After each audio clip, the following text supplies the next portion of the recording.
This is Zealy. I am Bonte Hill. The Suns began the game on a 13-2 run. Actually, the Warriors scored the first bucket to go on a 13-0 run, and they really controlled the pace. The turnovers did the Warriors in, the theme of the season, and they just could not get over that hump in the second half. Yeah, Bonte, game of runs. All right, the first half of the first quarter actually belonged to the Phoenix Suns. I thought they came out and hit first. Second quarter belonged to the Warriors. They came back from an 18-point deficit in the first quarter. Came back and won the second quarter by about, 14 points, about 13, 14 points. And I think this is what the first half looked like, back and forth. Second half was a different story. I thought the Phoenix Suns really took matters into their own hands. I thought Jalen Green was special. His ability to score, he got into a rhythm early. I mean, watching the Warriors right now, they feel like they left it all on the floor. Because it's one of those games where you feel like all the things, the culmination of everything that's happened this season was injuries, it was turnovers, guys trying to get some kind of rhythm on the floor together, and tonight just showed all those things together. Mully, that quick turnaround from the Clippers game Wednesday night really did the Warriors in. Kristaps Porzingis did not look like himself. The ankle obviously bothering him. Stephen Curry did not look like the guy we saw Wednesday night in that second half against the Clippers when he scored 27 of his 35 points. They just were a step slow, couldn't get to the 50-50 balls. Passes where they looked fatigued all night long, and you have to give the Suns credit. They got the rest, they were at home, and they were just a step quicker all night long. Yeah, as you just said, they left it all on the floor. They left it in L.A. in that game. It took a lot out of them. There was it was a championship type of win for the Warriors against the Clippers. But I said pregame, my biggest thing was how they're going to recover between games. This Phoenix Suns team, average age of about 26, 14th in the league. The Warriors are the oldest team in the league. They played Tuesday, so they had an extra day of rest. They're at home. All those things worked in their advantage. But they still had to come out and execute knockdown shots. And the guy, the biggest star of the night, was Jalen Green. A guy who has historically really struggled against the Warriors.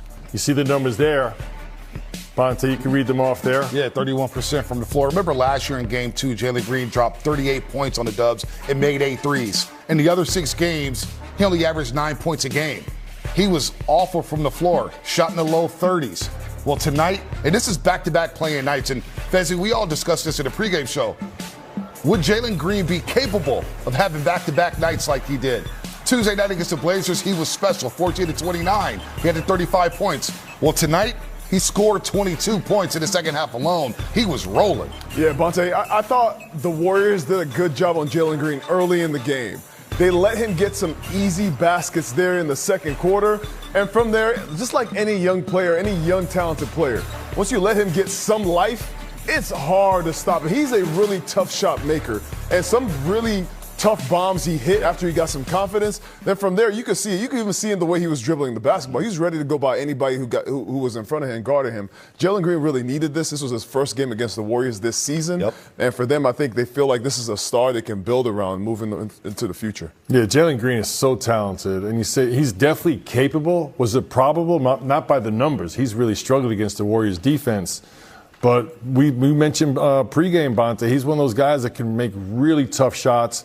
Borderline bad shot maker. I mean, he just takes sometimes very questionable shots, but he has the ability to make them because of his athleticism. He got that fast break dunk.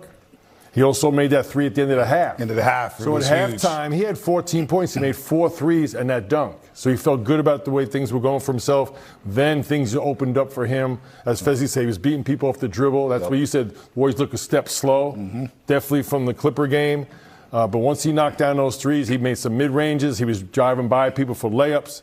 Really put together a big-time game, back-to-back playing games. Yeah. So you got to give him his credit. That 3 before the half was huge because it gave Phoenix a 5-point lead. And in the first 6 minutes of the third quarter, Phoenix outscored the Warriors 17-8 to stabilize the game and go back up 16. Jalen Green, what a night for him. And then we discussed this all season long, Fezzi.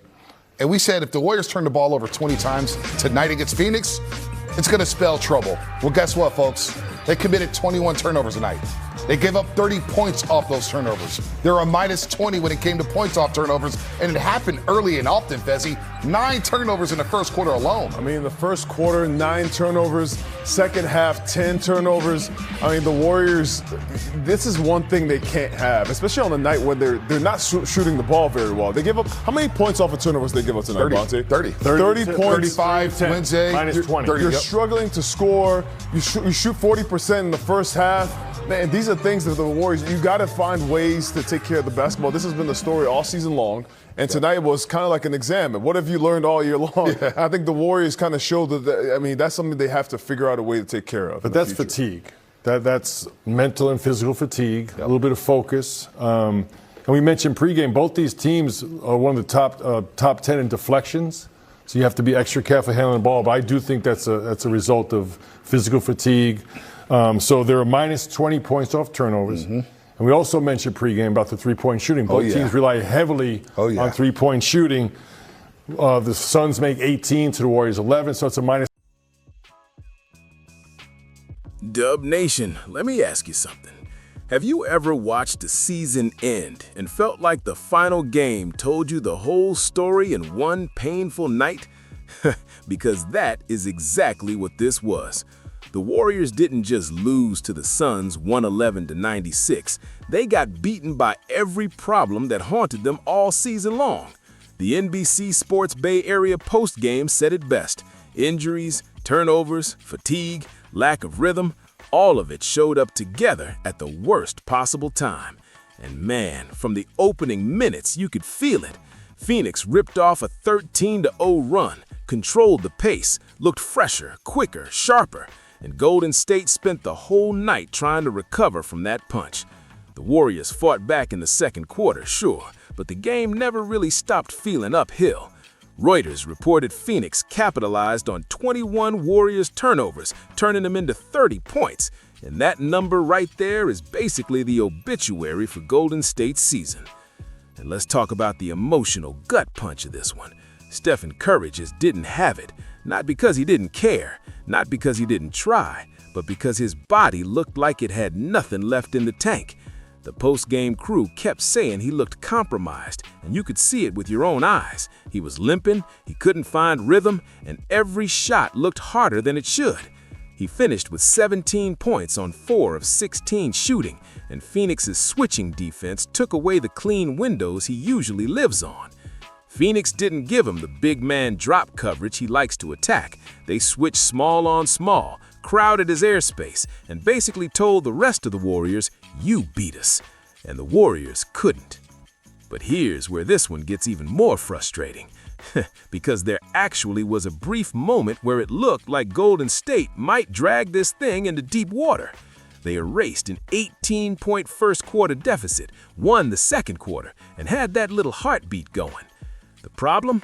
The third quarter came. Phoenix outscored them 18-8 in the first 6 minutes. Jalen Green exploded, and that was it. That was the break. That was the moment the Suns said, "No, not tonight." The NBC postgame guys were brutal but fair. The Warriors looked like they left everything in LA against the Clippers. They kept saying the Clipper game felt like a championship-level effort for Golden State, and there just wasn't enough recovery time to summon that level again. And honestly, that explanation makes sense. The Warriors were the oldest team in the league. Phoenix was younger, fresher, at home, and waiting. The Suns had the rest advantage, and it showed in every loose ball, every 50-50 play, every step to the rim. The Warriors couldn't get there first, couldn't string together enough stops, and couldn't take care of the ball. 9 turnovers in the first quarter alone. That's not just sloppy, that's fatal in a win-or-go-home game. But even with all that pain, here's the favorable conclusion I think Warriors fans need to hear. This wasn't a team with no fight. This was a team with too many miles, too many injuries, too many lineup disruptions, and too little margin for error.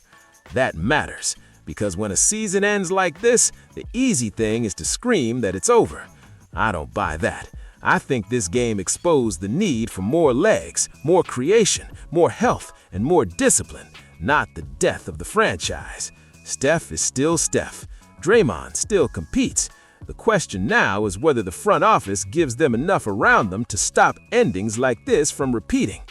So Dub Nation, I'm asking you, was this just exhaustion finally catching up to the Warriors, or did this game expose something deeper? Drop your take in the comments, hit that like button, and subscribe, because the offseason just started, and you already know it's gonna get loud.